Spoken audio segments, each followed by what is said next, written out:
한 주간도 주의 은혜 안에서 모두들 평안하셨습니까? 앞뒤로 또 좌우에 계신 분들과 서로 인사 나누겠습니다. 권리를 내려놓읍시다. 권리를 내려놓읍시다. 권리를 내려놓읍시다. 하나님을 예배하는 여러분들 모두에게 주의 은혜와 평강이 함께 하시기를 소망합니다. 여러분, 지조가 있다는 말 아시죠? 이는 자신의 원칙과 신념을 굽히지 않고 끝까지 지켜나가는 것을 의미합니다. 그럼 반대로 지조가 없다라는 말은 자신의 신념과 원칙을 휙휙 바꾸는 것을 뜻하겠죠. 어떤 상황이나 작은 이권에 따라 쉽게 태도나 마음을 바꾸는 것이라 말할 수 있겠습니다. 이를 다른 말로는 줏대가 없다, 소신이 없다, 절개가 없다, 변덕스럽다, 팔랑귀다, 이렇게 말을 할 수도 있을 것 같습니다. 저도 약간은 좀 팔랑귀라서 누가 이러면 이렇고 저러면 저렇고 그럴 때가 좀 많습니다. 중심을 좀 잘 잡아야 하는데 그러지 못할 때가 있습니다. 오늘 함께 읽은 본문에서 바울은 과연 어떻게 또 자신의 소신껏 말하고 있는지, 고린도 교회에 편지를 쓰고 있는 지금의 상황에 바울의 마음을 또한 상황을 함께 살펴볼까 합니다. 오늘 본문의 20절 말씀을 우리 함께 읽어보겠습니다. 시작. 유대인들에게 내가 유대인과 같이 된 것은 유대인들을 얻고자 하며 율법 아래에 있는 자들에게는 내가 율법 아래에 있지 아니하나 율법 아래에 있는 자 같이 된 것은 율법 아래에 있는 자들을 얻고자 하며. 아멘. 참 말을 이렇게 꼬아놔가지고 좀 어렵죠. 그렇습니다. 그러니까 바울은 원래 유대인입니다. 유대인인데 고린도 교회 가운데 또 이제 유대인이 함께 살고 있다라면 그 유대인들 가운데는 내가 유대인으로서 함께 다가가고 또 율법이 없는 자들, 이들은 이방인이라 할 수 있겠죠. 그 이방인들 가운데는 율법을 갖고 있지 않으니까 그들에게는 내가 이방인처럼 함께 다가가서 그들과 함께 하겠다라는 쉬운 말로 말하면 그러한 이야기입니다. 어떤 문화와 정서 가운데 내가 그들의 그 마음을 함께 알아주며 다가가겠다, 그렇게 생각하면 될 것 같습니다. 그렇다면 왜 바울이 그렇게 유대인에게 또한 이방인에게 그렇게 다가간다라고 이야기를 하고 있을까요? 그 앞에 바울 사도는 8장과 9장에 걸쳐 계속적으로 자신의 사도성에 대해 이야기를 하고 있습니다. 왜냐하면 엄밀히 따지면 바울은 예수님의 제자라고 말하기는 어렵습니다. 실제 예수님의 제자들은 예수님과 3년의 시간 동안에 함께 먹고 자고 하며 예수님의 가르침을 받고 살아갔던 그 12 제자들을 사도라고 부르죠. 그런데 바울은 예수님의 십자가 죽음과 부활 이후에나 나중에 또한 예수님을 직접 만나게 되고 다메섹 도상에 가는 가운데 그렇게 직접 만나서 자신이 나는 실제로 12 제자 가운데 들어있지는 않지만 예수님을 직접 만났고 하나님의 부르심 가운데 사도가 되었다라고 말을 하고 있습니다. 그러니까 어떻게 보면 마땅히 사도로서 자신이 누릴 수 있는 권리와 또한 그러한 내용이 있지만 나는 그것을 포기하겠다라고 말하는 경우가 참 많이 등장하고 오늘 본문 가운데서도 그러한 이야기를 하고 있습니다. 그래서 오늘 본문의 15절 초반부를 보면 내가 이것을 하나도 쓰지 않았다라고 말합니다. 여기서 쓰지 않았다라는 것은 기록하는 그 쓰다라는 의미가 아니라 자신이 사도로서 주변에 있는 여러 또 사람들이 자신에게 후원금처럼 또한 사도의 역할을 감당할 수 있도록 선교의 사명을 감당할 수 있도록 후원금을 보내주는데 그 후원금에 대해 내가 받지 않고 쓰지 않았다라는 것을 의미합니다. 또한 바울은 내 자랑하는 것, 그것에 대해서 또한 대가 없이 순수하게 전하겠다라고 말합니다. 16절에서 내가 복음을 전할지라도 자랑할 것이 없음은 내가 부득불할 일임이라. 만일 복음을 전하지 아니하면 내게 화가 있을 것이로다 라고 말합니다. 근데 16절에서 우리가 조금 오해할 수 있는 게 있습니다. 뭐냐면 여러분, 복음을 전할지라도 자랑할 것이 없다라고 말하는 이 바울의 말에 있어서 여러분, 복음을 전함에 있어서 자랑할 것이 없을까요? 여러분, 예수님 믿는 게 부끄럽습니까? 부끄럽지 않죠. 그런데 왜 바울은 내가 복음을 전할지라도 자랑할 것이 없음은 이라고 이야기를 할까요? 내가 부득불할 일임이라 만일 복음을 전하지 아니하면 내게 화가 있을 것이다. 즉 바울은 말하고 싶은 것이 무엇이냐면 복음은 정말 귀한 것이다. 그런데 내가 복음을 전하는 것은 당연한 건데 내가 무엇인가를 복음을 전함에 있어서 이것이 자랑처럼 말할 것이 전혀 없다는 이야기입니다. 복음 자체는 너무 귀하기 때문에 내가 받은 그 복음의 가치가 너무 귀해서 너무 중요하기 때문에 당연히 내가 이것을 전하고 나타내고 가르치는 것이지 이것을 내가 뭔가 자랑스럽게 말할 거리가 전혀 아니다라는 것을 이야기를 합니다. 바울은 그러면서 17절에 자신은 사명을 받았다라고 합니다. 자의가 아니라 주인으로부터 위탁받을 수 있지만 분명한 사명이 있다라고 말합니다. 그러면서 18절에서 좀 우리가 이해하기 어려운 말을 하게 됩니다. 우리 18절 말씀을 함께 읽어봅니다. 시작. 그런즉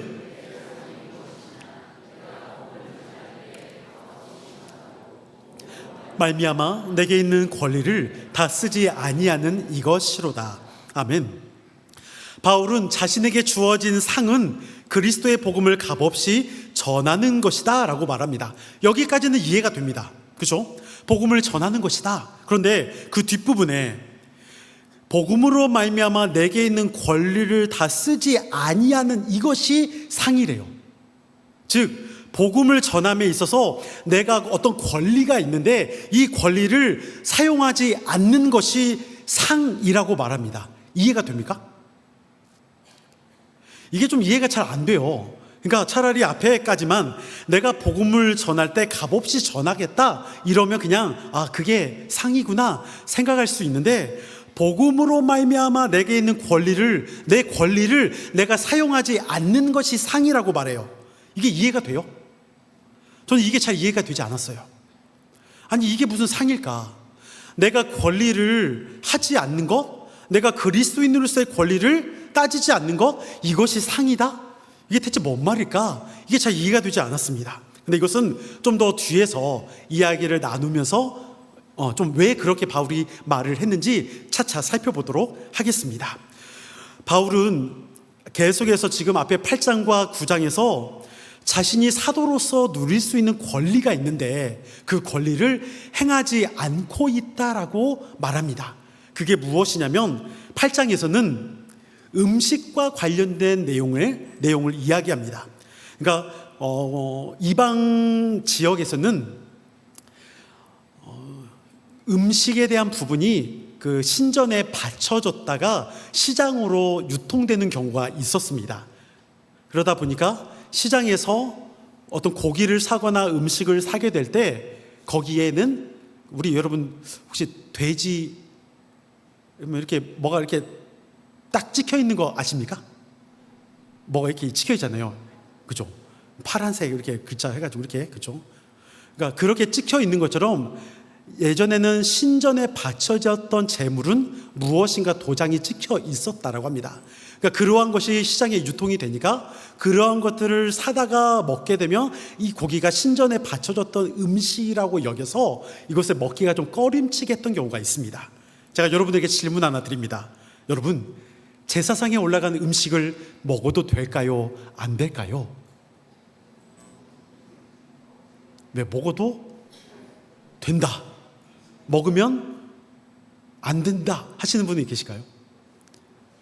네, 먹어도 상관없습니다. 먹을 수 있습니다. 그런데 문제는 뭐다? 이것이 아까 말했던 것처럼 제사상에 올라간 음식이라고 생각하고서 뭔가 스스로 가운데 꺼림칙하다라고 느껴질 때, 또 다른 것은 이것이 다른 누군가가 봤을 때 어떻게 제사상에 올라간 음식을 먹느냐라며 뭐라고 해서 그 믿음이 깨지거나 상하게 될 때 그때를 문제 삼습니다. 제가 또 그러면 이것과 관련해서 제가 예전에 설교할 때 제가 아직도 기억납니다. 제가 전에 부교육자로 교회에 있을 때 이 설교를 하면서 이러한 질문을 드린 적이 있습니다. 여러분, 혹시 술은 마셔도 될까요? 참 마셔도 된다고 하자니 믿음이 없어 보이고, 먹으면 안 된다고 하자니 지금까지 먹어왔던 것 때문에 좀 마음이 찔리고, 어떨까요, 여러분? 제가 이렇게 질문을 했을 때 예전에 어떤 대답이 왔었냐면 먹을 수 있습니다라고 했습니다.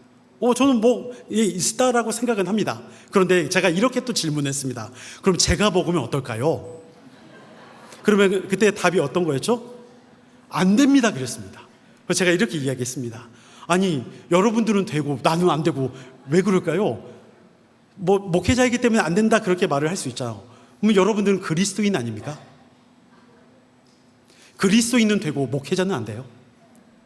이것도 좀 웃기지 않나요? 네, 물론 어떤 의도에서 말한지는 알고 있습니다. 제가 어떤 답을 지금 이야기를 하려는 것이 아니라 오늘 본문 가운데 바울이 사도권에 대해서 이야기를 하면서 어떤 문제를 이야기를 하는 것은 당시 고린도 교회 가운데 있었던 많은 문제들, 또 우상에게 바쳐졌던 음식과 관련해서 그러한 것조차도 교회 내에 큰 어려움이 있었습니다. 서로 갈라졌고 말이 많았고 또 시험에 들었던 사람들이 있었다라는 것이죠. 그러면서 바울은 이야기합니다. 오늘 본문 가운데 아니지만 우리 고린도전서 8장 12절과 13절의 말씀을 함께 읽어보겠습니다. 시작. 이같이 너희가 형제에게 죄를 지어 그 약한 양심을 상하게 하는 것이 곧 그리스도에게 죄를 짓는 것이니라. 그러므로 나는 영원히 고기를 먹지 아니하여 내 형제를 실족하지 않게 하리라. 아멘. 바울은 자신은 분명 먹을 권리나 권한이 있다라고 말합니다. 그러니까 즉 우상에게 넘겨진 음식이 시장으로 유통되면서 사와서 먹는 거 전혀 문제될 것이 없다 말합니다. 그렇지만 혹시나 어떤 형제 가운데 내가 먹는 그것으로 인해 양심 가운데 상하게 하고 또한 그 사람이 실족하게 된다라면 내가 그리스도께 죄를 짓는 것이기 때문에 내가 먹지 않겠다라고 말합니다. 그러니까 바울이 말하고자 하는 것은 뭐냐면 먹어도 된다 안 된다의 문제가 아니라는 거예요. 바울이 말하고 싶은 것은 뭡니까? 내가 저 사람을 위해서, 누군가가 믿음이 연약한 사람을 위해서 내가 먹지 않겠다 스스로 가운데 다짐을 하게 된다는 것이죠. 근데 저는 이것이 단지 우리가 말하는 이방에게 드려졌던 신전에 바쳤던 음식만 그것을 이야기를 하는 것일까? 저는 그러지 않다고 생각합니다. 우리가 살아가면서 행여나 내 행동과 내 말로 인해서 누군가가 상처를 받고 또한 아픈 일이 있으면 그것 때문에 내가 하지 않는 것. 제가 얼마 전에 이런 이야기를 들었습니다. 뭐냐면 어떻게 보면 약간 좀 재밌기도 한데 제가 이제 집이 바로 여기 옆에 있죠. 그래서 제가 이제 일과 시간이 좀 이렇게 마치고 반바지를 입고 교회에 왔다 갔다 한 적이 있어요. 집에서 교회 얼마 되지 않지만. 그런데 그 반바지 저의 모습을 보고서 좀 이렇게 너무 마음이 좀 어려웠다라고 이야기를 들었어요. 그래서 제가 한편으로는 드는 마음이 나는 일과 시간에도 집에서도 늘 긴 바지를 입고 있어야 할까 막 이런 생각이 들면서 그래서 최대한 그래 조심하자 이런 마음을 좀 품기도 했습니다. 네, 누군가가 그게 또 상처가 되고 또 그렇다라면 그래 이 한 몸 그렇게 한번 바쳐보자 뭐 이런 생각이 들기도 했습니다. 어떻게 보면 참 우스운 이야기일 수도 있죠. 근데 어떻게 보면 이것이 된다 안 된다의 그 문제보다 그런 것 같아요. 다른 누군가를 위해서 내가 그렇게 마음을 쓸 수 있다라는 것. 네, 물론 이렇게 말을 해놓고 제가 반바지 입고 다닐지도 모르겠습니다. 시험 들지는 마시고요. 네. 오늘 사도 바울이 그런 이야기를 하면서 내 형제를 위해서 내가 누릴 수 있는 권한, 권리, 자유를 내려놓겠다. 포기하겠다 이야기를 하고 있는 모습을 볼 수가 있습니다. 그러면서 19절에 말씀하는 바 내가 모든 사람에게서 자유로우나 스스로 모든 사람에게 내가 종이 되겠다라고 말합니다. 여러분 이해가 되십니까? 내가 모든 사람에게 자유할 수 있고 모든 것을 할 수 있는 권리와 권한이 분명히 있지만 나 스스로 가운데 그들을 향해 종이 되었다. 그들의 말에 내가 그냥 잡혀 있겠다라고 말합니다. 왜냐하면 그 뒤에 뭐라고 되어 있습니까? 많은 사람을 얻고자 함이라. 사람을 얻기 위해서 자신이 그냥 종처럼 묶여 있겠다라고 말하는 그 마음을 여러분 혹시나 느껴지십니까? 바울 사도가 그렇게 한 영혼이라도 그 영혼을 생각하며 그렇게 말하고 있는 것, 여러분 이것을 우리가 함께 생각해 보면 좋을 것 같습니다. 그렇기 때문에 앞에서 제가 바울 가운데 팔랑귀 아닌가 이야기했던 그 내용 21절과 22절에서 말씀하는 바가 그것입니다. 21절과 22절 말씀을 함께 읽어봅니다. 시작. 율법 없는 자에게는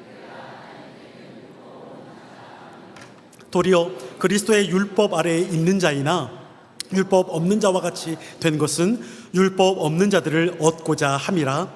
약한 자들에게 내가 약한 자와 같이 된 것은 약한 자들을 얻고자 함이요 내가 여러 사람에게 여러 모습이 된 것은 아무쪼록 몇 사람이라도 구원하고자 함이니. 아멘.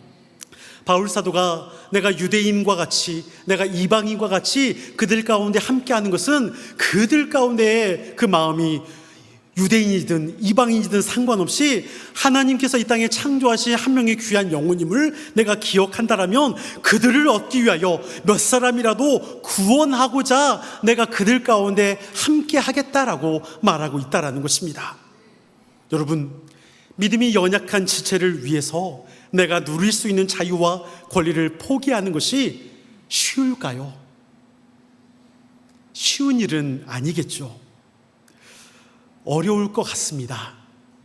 그런데 오늘 바울이 그렇게 이야기하면서 우리는 바울의 위대한 어떤 영웅주의를 함께 따르며 보려는 것이 절대 아닙니다. 바울은 권리를 포기할 수 있는 것은 어떻게 보면 바울 정도나 되니까 우리가 그렇게 좀 하기 좀 어렵지 않을까 이렇게 생각할 수 있습니다. 나는 자격이 없다 생각할 수도 있습니다. 그런데 여러분, 자격이 우리가 없지 않습니다. 왜냐하면 우리가 권리를 포기하는 것을 내가 내 힘으로 할 수 있는 것이 아닙니다. 여러분, 가장 먼저 권리를 포기하신 분은 누구신지 아십니까? 예수님이시죠. 여러분, 하나님과 같이 계셨고 창조주셨고 그러한 하나님께서 여러분 하나님의 몸에서 인간의 몸으로 온다는 것 상상이나 하십니까? 하나님께서 여러분 성부 하나님, 성자 하나님, 성령 하나님 삼위일체가 늘 그렇게 같이 계셨는데 에베소서에서 이야기하는 갈라디아서에서 말씀하신 바가 뭐냐면 우리 가운데 예수님께서 죄를 지음으로 인해서 그 대속의 은혜를 통해서 우리 가운데 예수님께서 죄를 대신 지었다라고 말합니다. 근데 여러분 삼위일체 하나님께서 늘 함께 하셨는데 딱 한 번 그때만큼은 함께 하시지 못했어요. 그때가 언제예요? 십자가에 달려 죽을 때요. 그때는 죄 때문에 같이 할 수가 없었어요. 그냥 하나님으로부터 철저하게 버림을 받았어요. 그렇게 버림을 받았던 그 예수님께서 그렇게 우리를 위해 오셨습니다. 자신이 하나님이시고 우리를 창조하신 분이신데 왜 우리를 위하여 이 땅에 오셔야만 할까요? 우리의 그 죄를 용서하시기 위해서 자신의 권리를 포기하신 거예요. 하나님으로서의 권리를 포기하고 이 땅에 오신 것입니다. 근데 그런 하나님께서 우리 가운데 오셨고 그 은혜와 사랑을 우리가 받았기 때문에 우리가 살아갈 수 있는 우리가 이 땅에서 권리의 포기가 당연히 이루어질 수 있습니다. 근데 우리는 늘 나는 자격이 없다, 자신이 없다, 나는 할 수 없어 생각할지 모르지만 아닙니다. 우리도 얼마든지 할 수 있습니다. 여러분, 너무나 우리가 큰 거에서 우리의 권리를 포기하고 그렇게 어렵게 생각할 이유가 없습니다. 우리가 조금 더 겸손하게, 우리가 조금 더 나를 내려놓는 일에 우리의 삶에서 얼마든지 가능합니다. 부부 안에서도, 부모와 자녀들 안에서도 서로 대화할 때, 여러분, 서로 이야기를 나눌 때 그냥 들어주는 것, 좀 더 내 마음을 상처 주고 아픔을 주는 상대방의 이야기가 있으면 맞받아치지 마시고요, 3초만 참아보십시오. 3초만 잠깐 참았다가 이야기 나눠보시면 어떨까요? 잠깐의 그 인내함이 내가 박차고 말할 수 있는 그것을 오히려 덮고 은혜 가운데 있을 수가 있습니다. 자녀들 가운데도 내가 하고 싶은 이야기가 있고 말할 수 있는 게 있겠죠. 하지만 그럼에도 내 마음으로 그냥 내 성질대로, 내 성격대로 이야기하는 것이 아니라 한 명의 인격체로 하나님께서 이 땅에 보내주신 귀한 선물임을 알게 될 때 그렇게 우리가 받아주면 좋겠습니다. 여러분, 오늘 예배 마친 다음에 식사하시죠? 혹시 자판기 커피도 한잔 하실까요? 자판기 커피 한 잔 하실 때 여러분, 보통 동전 넣으면 오늘은 지폐 넣으시면 어떨까요? 지폐 넣고 내가 뽑아 먹을 거 다 뽑아 먹고 나머지 잔돈은 가져가지 마시고 다음 사람을 위해서 놔둬보면 어떨까요? 내가 빼갈 수 있는 권리와 자유가 있죠. 그런데 그거 잠깐 내려놓으면 다른 사람이 그 권리를 함께 누릴 수가 있습니다. 우리가 권리라는 것에 대해서 너무 어렵게 생각하지 않아도 됩니다. 우리가 사람과의 관계 안에서 내가 누릴 수 있는 것, 다른 누군가에게 내가 내 시간을 할애할 수 있는 것, 내가 조금 더 돈이 좀 들어갈 수 있지만 그래도 내가 밥 한 끼라도 사줄 수 있음으로 인해 이 사람에게 위로가 될 수 있다면 그렇게 하는 것, 내가 조금이라도 시간을 양보함으로 인해서 1시간이고 2시간이고 아니 단 10분만이라도 전화통화하면서 그 마음을 좀 알아주는 것, 그렇게 우리가 힘들어하는 아파하는 사람들 가운데 눈물 흘려주고 같이 있어주는 것, 그것만으로도 우리는 얼마든지 내게 주어진 권리를 포기하는 것입니다. 아까 앞에서 권리를 포기하는 것이 상이라고 했던 거 여러분 기억나십니까? 그래서 선물이라고 말을 했습니다. 내가 포기하는 것, 우리는 생각할 때 포기하는 것 때문에 뭔가 잃어버리고 뭔가 놓쳐버리고 내가 그것을 오히려 놓치게 된다 생각할지 모르지만 여러분, 포기할 때 오히려 아까 말했던 그 생명을 얻게 됩니다. 내가 그것을 내려놓을 때 생명의 가치가 내 안에 있게 됩니다. 내가 내려놓게 될 때 그 사람이 다시 위로함을 얻고 다시 하나님 앞에 나아갈 수 있는 은혜를 얻게 됩니다. 내가 내 자유를 좀 더 내려놓게 될 때 누군가가 그 안에서 회복되어 갈 수 있는 은혜를 얻게 됩니다. 말씀을 마치겠습니다. 권리 포기란 나를 내려놓는 것이죠. 하지만 내가 내 자유와 권리를 내려놓음으로 인해서 그것은 단지 비워지고 없어지는 것이 아니라 오히려 생명의 가치를 얻게 되고 또한 그 영혼이 더욱 그리스도 안에 다시 새롭게 세워져 갈 수 있는 은혜를 얻을 수 있는 기회가 생겨날 수 있습니다. 바로 그렇게 저와 여러분들이 내게 주어지는 우리 가정 안에서 또 목장 안에서든 기관 안에서든 우리 예도한 공동체 안에서 누군가를 위해서 내 권리를 포기할 때, 내려놓을 때 더 큰 은혜가 여러분들의 삶에 채워지고 여러분들의 마음 가운데 채워짐으로 인해 그 하나님의 나라를 함께 힘있게 살아가는 저와 여러분이 되시기를 간절히 축원합니다.